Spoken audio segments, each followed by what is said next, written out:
Morning student, કેમ છો બધા? મજામાં ને? અંજલિ વિદ્યા મંદિરમાં આપ સર્વનું સ્વાગત છે. આજે આપણે ગણિતમાં પ્રકરણ 10 10મો અને 100મા ભાગ વિશે સમજશું. 10મો ભાગ એટલે કે કોઈ પણ એક વસ્તુનો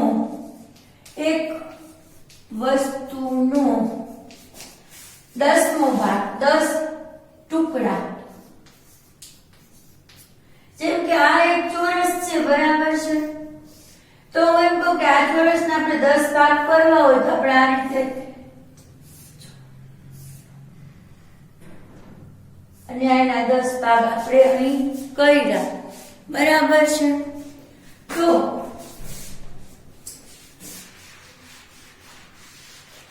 આપણે 10 ભાગ એના કર્યા.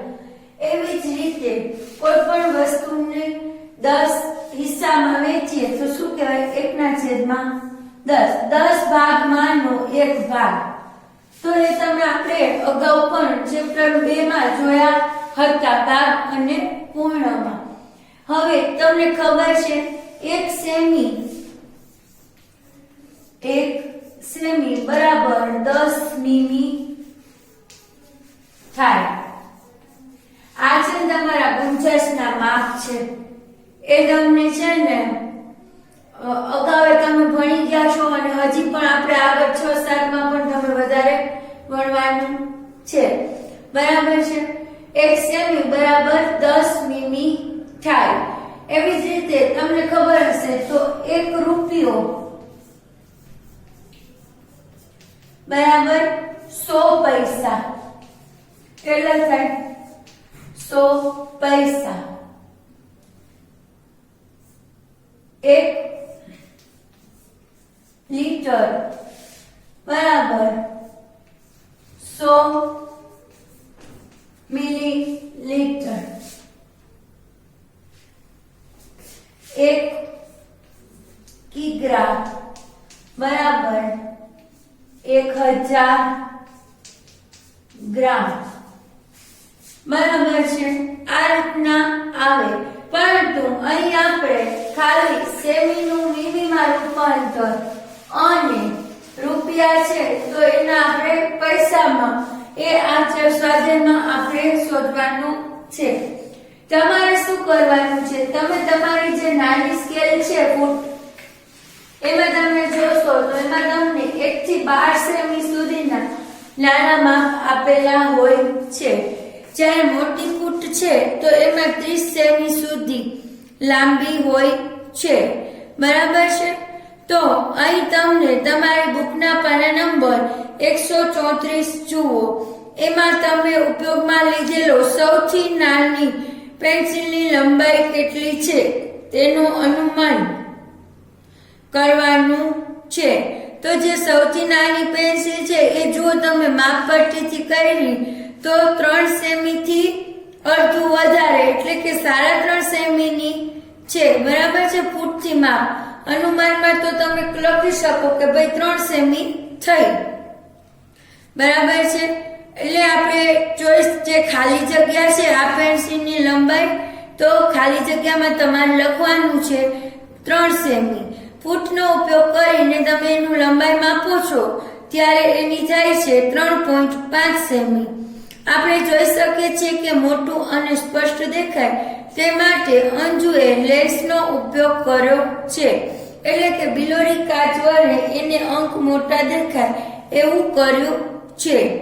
અહીં 1 સેન્ટીમીટરના 10 સરખા ભાગ છે. આથી દરેક ભાગને સેન્ટીમીટરનો 10મો ભાગ, 1 સેન્ટીમીટરના 10મા ભાગને મિલીમીટર કહે છે.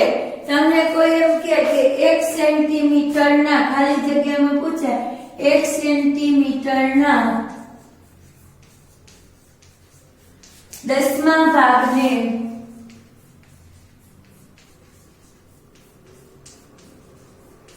ખાલી જગ્યા કહે છે. તો શું આવશે અહીં ખાલી જગ્યામાં? મિલીમીટર. જે મેં તમને કહ્યું એમ કે 1 સેન્ટીમીટર બરાબર 10 મીમી. મીમી એટલે મિલીમીટર, એટલે ટૂંકમાં મીમી કહેવાય. જુઓ, હું 3 મીમી લાંબી છું, બરાબર છે. હવે એમાં જુઓ, કીડીની લંબાઈ આપેલી છે. હું વધારે લાંબી 1 સેન્ટીમીટરનો 7/10 ભાગ એટલે કે 7 મીમી. હવે જુઓ, તમને ખબર છે આ જે છે કોઈ પણ વસ્તુને આપણે છેદમાં 10 લઈએ તો પછી આપણે પોઈન્ટ મૂકી શકીએ. ધારો કે તમને એમ કીધું હોય 3/10. હવે આ શું થયું? અહીંયા તમને પૂછે કે સેમીમાં ફેરવો તો આને શું થશે? 0.3 સેમી. આ છે મીમી, બરાબર છે. મિલીમીટરમાં માપ આપેલું છે. હવે એવી રીતના આમ આપેલું હોય કે 5/10. અહીં તમને આપેલું છે કે 5/10, તો એનું શું થશે? 0.5 સેમી. આવી રીતના આપ્યું હોય 23/10, તો આપણે શું લખવાનું?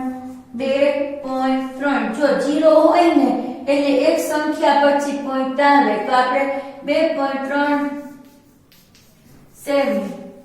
એ રીતે અહીં આપેલું હોય 125/10, તો તમે લખી શકો 12.5 સેમી. સમજાણું બધાને? હવે આ આપણે મીમી માંથી સેમીમાં ફેરવ્યા.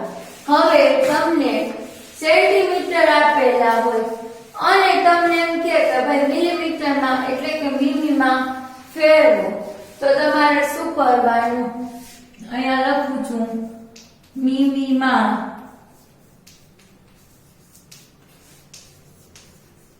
ફેરવો. હવે આ રીતે લખેલું હોય 0.5, તો તમારે શું લખવાનું? 5/10.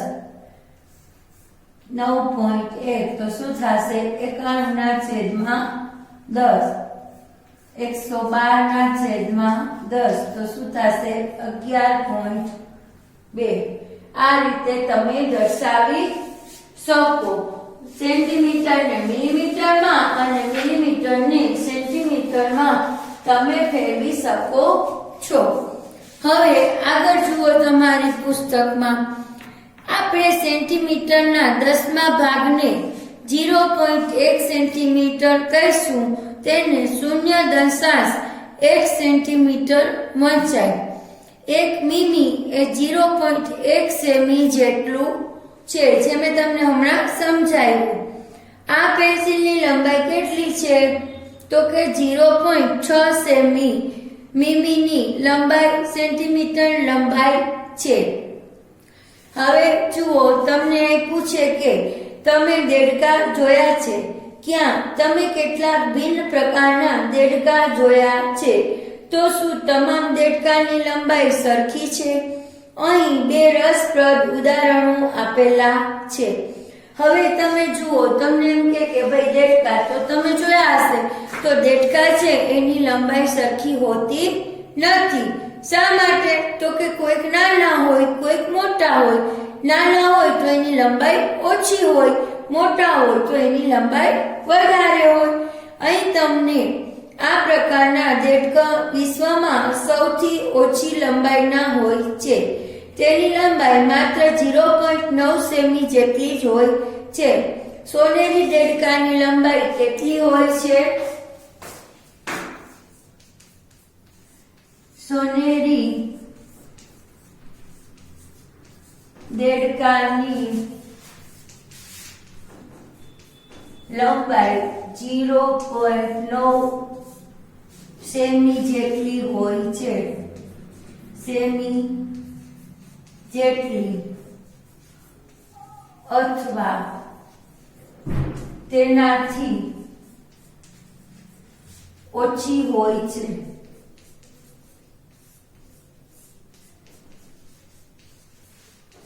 આ દેડકાની લંબાઈ છે તો 0.9 સેમી થી વધુ હોતી નથી, બરાબર છે। 0.9 સેમી એટલે ખાલી જગ્યા મીમી, તો 9 મીમી જેટલું અંતર। 0.9 સેમી બરાબર 9 મીમી, બરાબર છે। હવે અનુમાન કરો કે આવા કેટલા દેડકા તમારી નાનકડી આંગળી પર બેસી શકે। વિશાળ દેડકો, મોટો દેડકો, પરંતુ દેડકાની તમામ જાતિઓમાં સૌથી લાંબો દેડકો છે તેની લંબાઈ 30.5 સેમી જેટલી છે। સૌથી લાંબો દેડકો ની સૌથી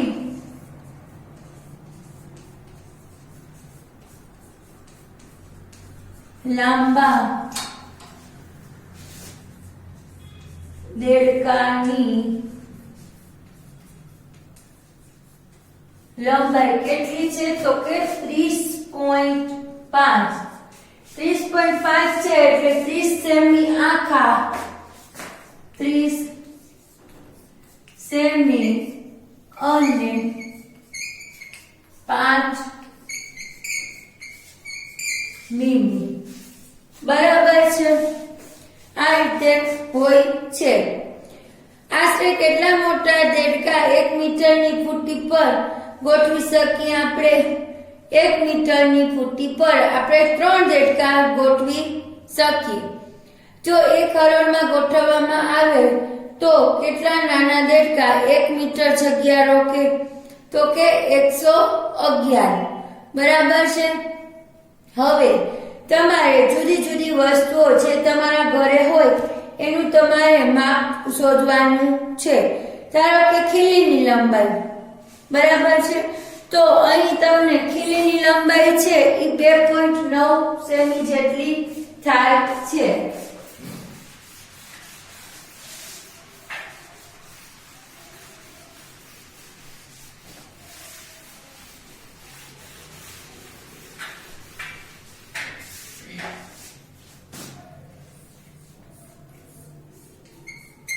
ખીલીની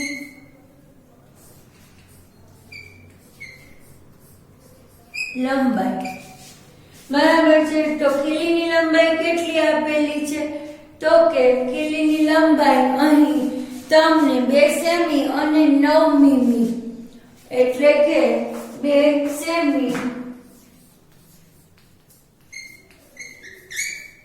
અને 9 મીમી, તો આપણે આને આવી રીતે 2.9 લખી શકીએ, બરાબર છે। આમ લખી શકાય 2.9 સેમી આ રીતે લખી શકીએ, બરાબર છે। હવે તમને બીજું છે કે ભીંડો આપ્યો છે, તો ભીંડાની લંબાઈ જુઓ, તમે માપો તો ભીંડાની લંબાઈ કેટલી છે તો કે ભીંડાની લંબાઈ 8 સેમી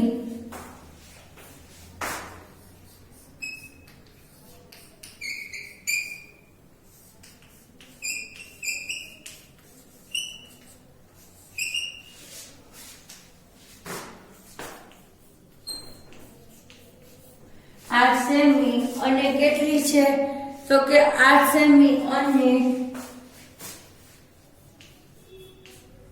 3 મીમી એટલે કે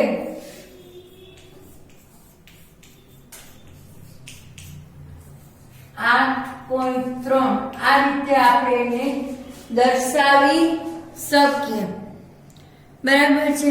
હવે અહીં તમને 3 મીણબત્તી દર્શાવેલી છે, તો તમારે પેલી મીણબત્તી અને જો સ્કેલ પણ દર્શાવેલી છે તો તમારે મીણબત્તીની જ્યોતમાં કઈ રીતે છે એ જોવાનું છે। તો જો પહેલા સૌથી નાની મીણબત્તી છે તો ઈ કેટલા સેમીમાં છે તો ઈ તમે માપો ને તો તમને ખબર પડશે। ઈ છે તમારે 11, 12, 13 અને જો બરાબર છે। તો એ મીણબત્તી છે, પહેલી મીણબત્તી છે નાનકડી, એનું માપ છે 2 સેમી અને 9 મીમી, એટલે તેને તમે 2.9 એવી રીતે તમારે ખાનામાં પૂરવાનું છે. તો તમારે પ્રથમ ખાનામાં તમે લખો 2 સેમી અને 9 મીમી, બરાબર છે.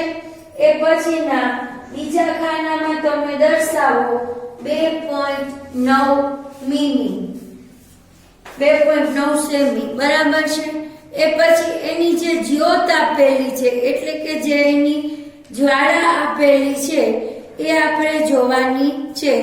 તો એની છે 1 સેમી અને 3 મીમી, બરાબર છે. એ રીતે દર્શાવેલું છે. તો તમે એને લખી શકો 1.3 સેમી, બરાબર છે. એ રીતે તમે દર્શાવી શકો. હવે એ પછીની જે બીજી મીણબત્તી છે, બરાબર, એને તમે જુઓ તો એ મીણબત્તીમાં તમને કેટલા સેમી કેટલી લંબાઈ છે, તો કે જે બીજી મીણબત્તી છે એની લંબાઈ 4 સેમી છે, બરાબર છે. બીજી મીણબત્તીની લંબાઈ કેટલી છે? 4 સેમી છે અને એની 4 સેમી અને 9 મીમી જેટલી એની લંબાઈ છે. તો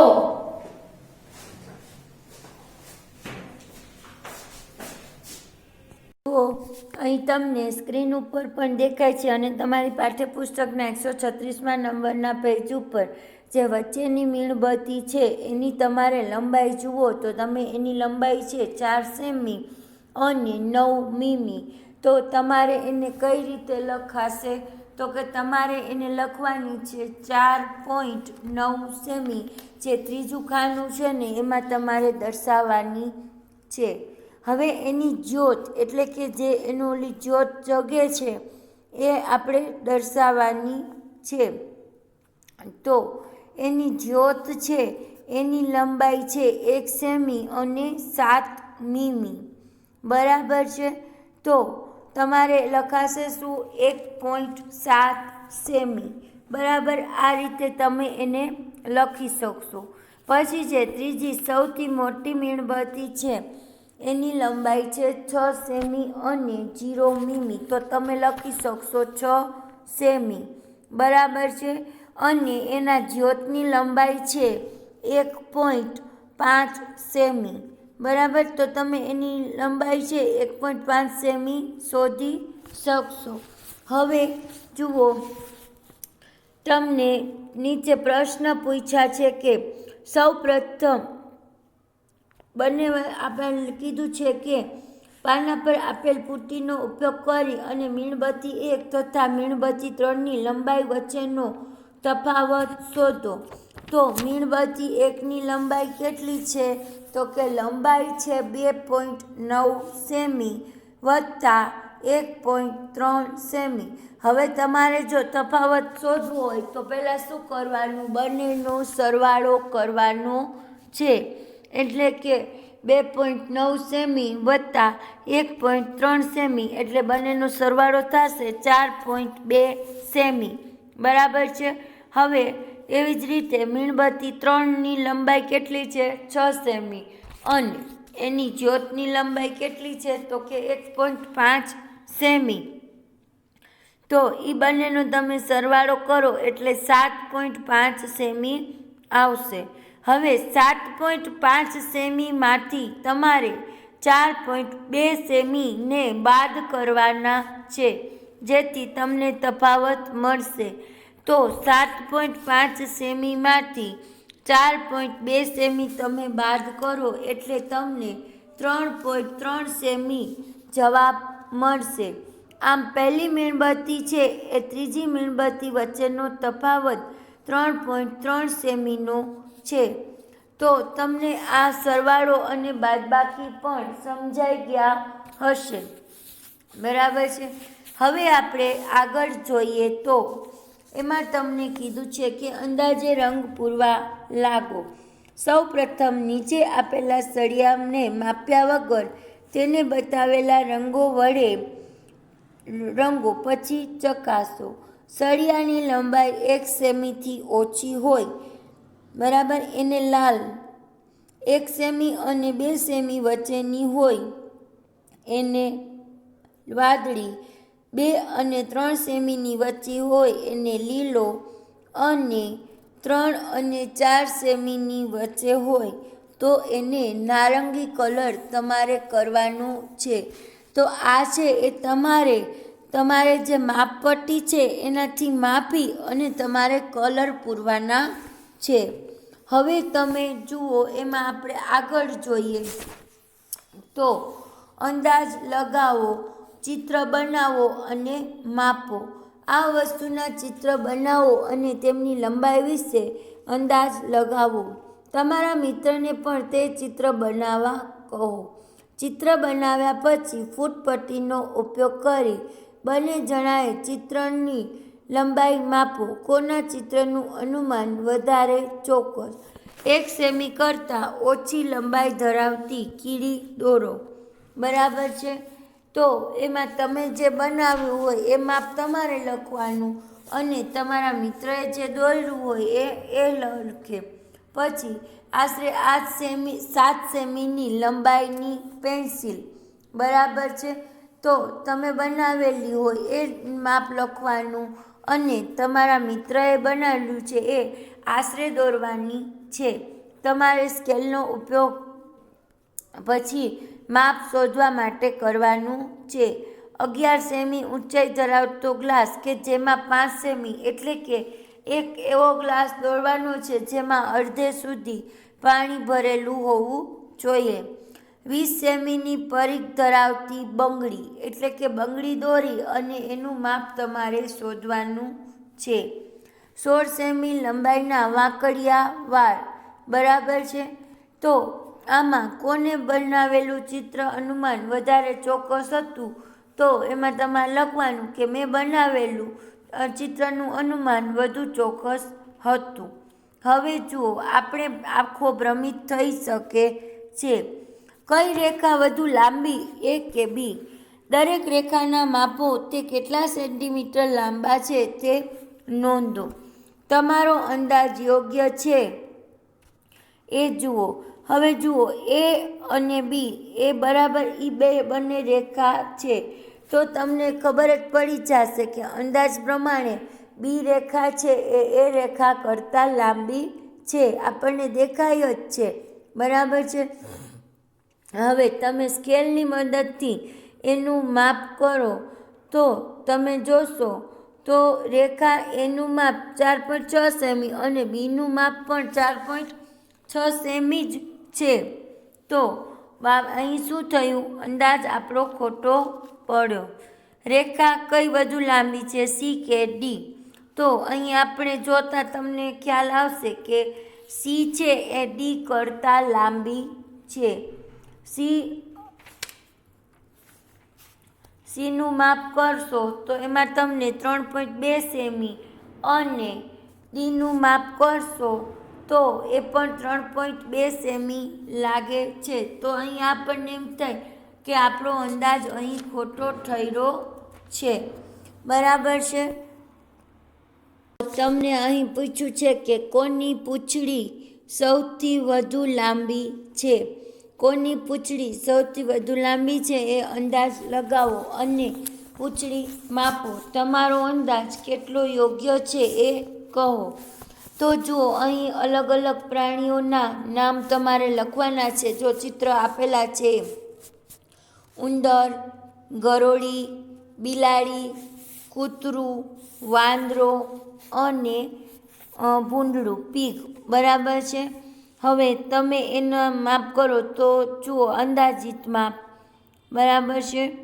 પૂંછડીનું અંદાજિત માપ ઉંદરનું આપણે લગાડીએ તો કે 2 સેમી. ચિત્ર પ્રમાણે માપ થાય છે 1.3 સેમી. બરાબર છે. ગરોળીનું 1.5 સેમી અંદાજિત લાગે છે અને ચિત્રમાં પણ 1.5 સેમી જ લાગે છે. વાંદરો 2 સેમી, ચિત્ર પ્રમાણે 2.1 સેમી થાય છે. બિલાડી 1.5 સેમી અંદાજિત અને ચિત્ર પ્રમાણે 1.2 સેમી થાય છે. કૂતરો 1.0 સેમી અને એના પ્રમાણે થાય છે 0.7 એટલે કે 7 મીમીની થાય છે. ડુક્કરની છે એ 1.5 સેમી અંદાજિત માપ લાગે છે, પરંતુ ચિત્ર પ્રમાણે 1.4 સેમી જેટલું થાય છે.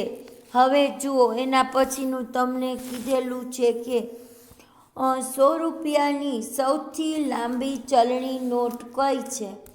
100 રૂપિયાની ચલણી નોટની લંબાઈ કેટલી હશે? અંદાજ લગાવો.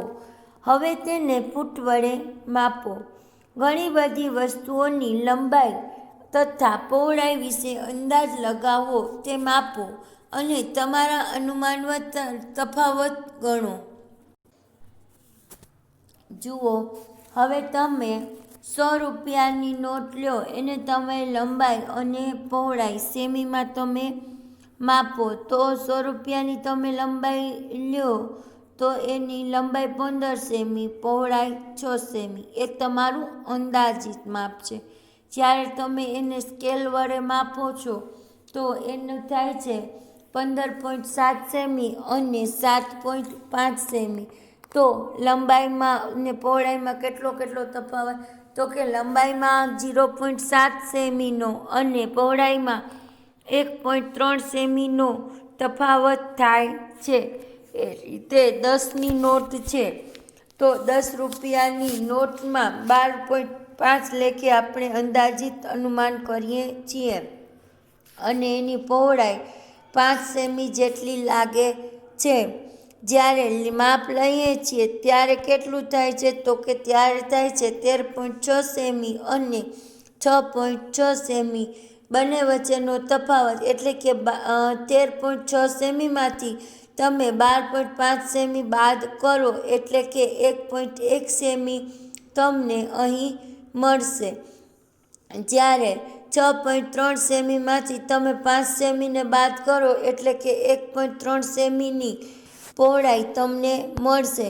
આવી રીતે જો એમાં તમને જે કહ્યું છે કે 20ની નોટ, 5ની નોટ, તો એનું તમે તમારી જાતે અનુમાન લગાવવાનું અને અંદાજિત એટલે કે સ્કેલ વડે પણ તમારે માપી અને જોવાનું અને બંને વચ્ચે કેટલો તફાવત થાય છે એ આપણે જોવાનું છે. તો અહીં તમને સેમીનું મીમીમાં અને મીમીનું સેમીમાં એ તો આપણે જોયું. બંને વચ્ચે સરવાળો અને બાદબાકી પણ હવે આપણે જોશું. જુઓ, આ જો તમને અહીં સેમી તમને એમ કીધેલું છે કે બંને વચ્ચેનો તફાવત સેમીનો સરવાળો. તો જો સરવાળો આપણે કરીએ, સરવાળો બરાબર. તો અહીં 8.5 સેમી વત્તા 1.5 સેમી. તો મીમી નીચે મીમી સેમી, 5 ને 5 10 નું મીંડું વધી 1, 8 ને 1 9, 9 ને 1 10.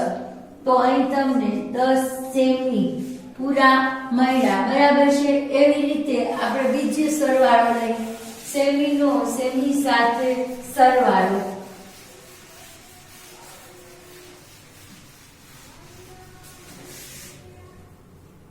આ રીતે છે. અહીં આપણે લખીએ કે 11.9 વત્તા 5.8.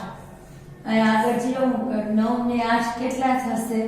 તો કે 17. 17 નો 7 લો, વધી ચડી 1 પોઈન્ટ અહીંયા મૂકી દેવાનો. 5 ને 1 6 ને 1 7 અને અહીં તો 17.7. અહીં એનો જવાબ મળ્યો. એ રીતે આ થયો સરવાળો. હવે બાદબાકી જોતી હોય તો તમે અહીં બાદબાકી પણ કરી શકો. જેમ કે 20.5 ઓછા 9.8. આ રીતે તમને આપ્યું હોય તો 5 માંથી 8 નો જાય તો અહીંયા તમે 10 ખોલ્યો એટલે અહીંયા 15. 15 માંથી 8 જાય તો કેટલા રહેશે? 7, બરાબર છે. અહીં તમે 1 ઓછો એટલે અહીં થશે 9, બરાબર છે. 9 ઉપર 10 લ્યો એટલે અહીંયા 9 માંથી 9 જાય તો 0 અને અહીં આવશે, અહીં એક ઓછો એટલે 1, તો અહીં તમારે થશે 10.7 બરાબર છે. આ રીતે તમે બાદબાકી પણ અહીં દર્શાવી શકો. બરાબર છે. તો તમારે જ્યારે બે વસ્તુનો તફાવત શોધવો છે તો પહેલા બંનેનો સરવાળો કરવાનો અને ત્યાર પછી બંનેની જે વધુ રકમ છે તેમાંથી તમારે ઓછી રકમ બાદ કરવાની થાય. હવે જુઓ, અહીં આપણે સેમી નું પૂરું કરીએ છીએ એટલે કે 10મો ભાગ આપણે અહીં પૂરો કર્યો. હવે 100મો ભાગ, 100 એટલે કે કોઈ એક વસ્તુનું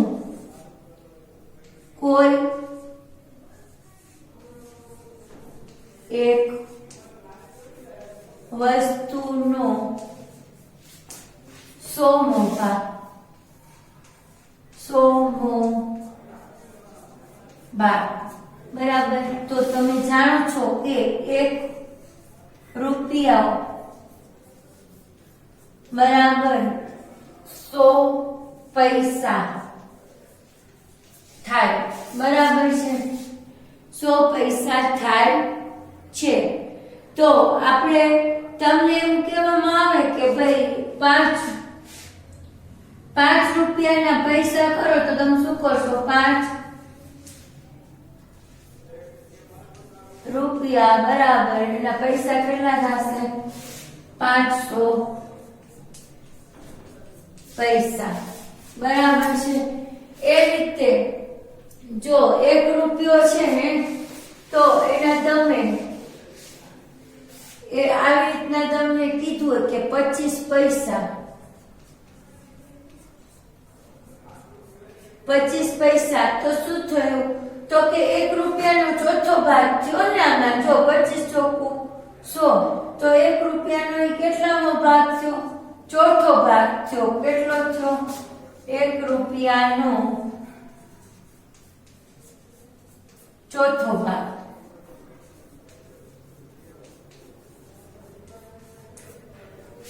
બરાબર છે. પછી 50 પૈસા, 50 પૈસા એટલે શું થાય? તો કે 100 ના 2 ભાગ કરો, 50 એટલે કે 1 રૂપિયાનો બીજો ભાગ છે. બરાબર છે. 1 રૂપિયાનો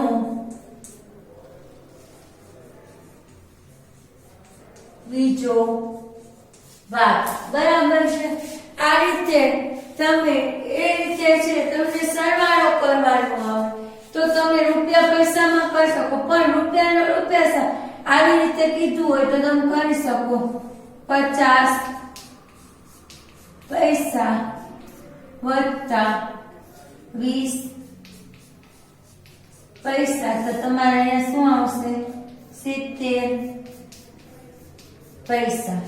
એ જ રીતે આવી રીતે લખવામાં આવે. તમને એમ કે 1.5 રૂપિયો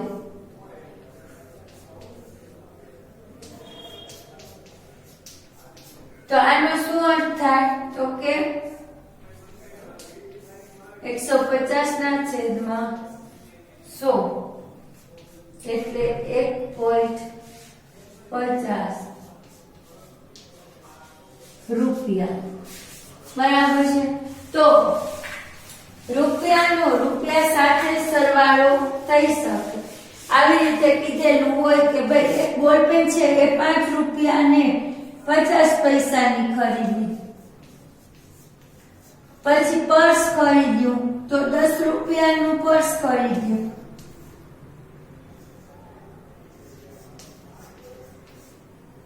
તો આનો તમે સરવાળો કરો.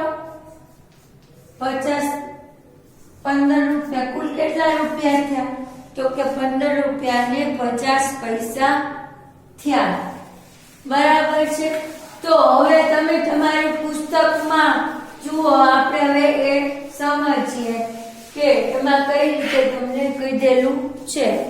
તો જુઓ, તમને નીચે આપેલી વસ્તુઓની પાના નંબર 138 ઉપર તમને કેટલા ચિત્ર આપેલા છે. નીચે આપેલી વસ્તુ અને તેની કિંમત પરથી પ્રશ્નના જવાબ આપો. દિવાસળીની પેટીની કિંમત જુઓ, એમાં કેટલું આપ્યું છે તો કે 0.50 પૈસા. બરાબર, એટલે તમારે લખવાનું 0.50 પૈસા. હવે એમાં શું કીધું છે કે 2.50 માં કેટલી દિવાસળીની પેટી આપણે ખરીદી શકીએ? 2 રૂપિયા અને 2 રૂપિયા અને 50 પૈસા. એટલે આપણે એને કેમ લખી શકશું? 2.50. હવે તમે જુઓ 2 એટલે કેટલા થશે? કેટલા 50 પૈસા થાય? જો 1 રૂપિયો હોય તો આ 1 રૂપિયો એટલે 100 પૈસા, એટલે 2 રૂપિયા એટલે કેટલા થશે? 2 રૂપિયા છે તો કેટલા પૈસા થશે? 200. હવે એના આપણે 4 ભાગ પાડીએ તો 50 ના 50 પૈસાની છે અને હજી એક વધારાના બીજા 50 પૈસા, એટલે કઈ 50 પૈસા. તો કેટલા થયા? 1 2 3 4 અને 5. તો એક પેટીની કિંમત કેટલી છે? એક દિવાસળી પેટીની કિંમત 50 પૈસા. તો આના કેટલી થશે? 5. સમજાણું બધાને? તો એક દિવાસળીની પેટીની કિંમત કેટલી થશે?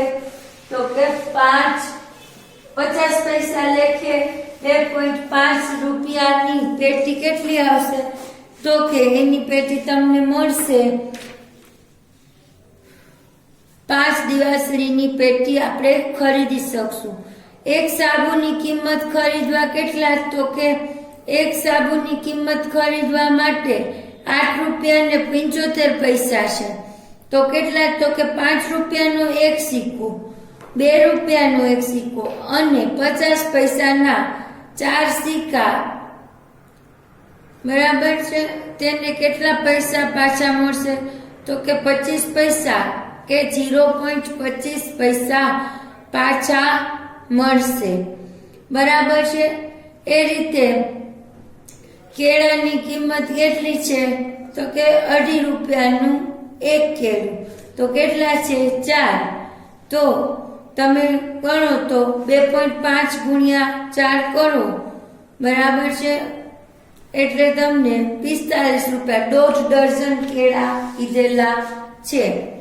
બરાબર છે? અહીં તમને આપેલું છે કે